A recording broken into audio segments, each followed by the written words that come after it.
once again. It's 3. Hi everyone! Asa school na ako! Yes. An MSB scholar ngayon.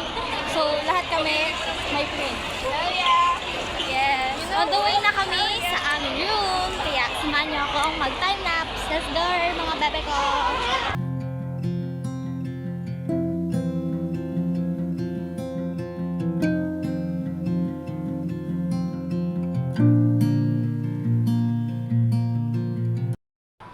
Hi everyone! Asa bahay na ako and kakauwi ko lang, kakatanggal ko lang ng jacket. Di ako nag-uniform and tinanggal ko yung PE na damit ko.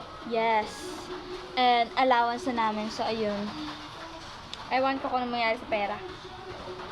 Pero na yan, yun na lang muna. Hindi muna ako magta-time-lapse sa mukha ko kasi lobat na po yung phone ko and need ko na mag-charge talaga. Like, ate ko 2% talaga yung phone ko, ate ko. Kaya, fast na pang-update. Kaya, see you tomorrow mga bebe cause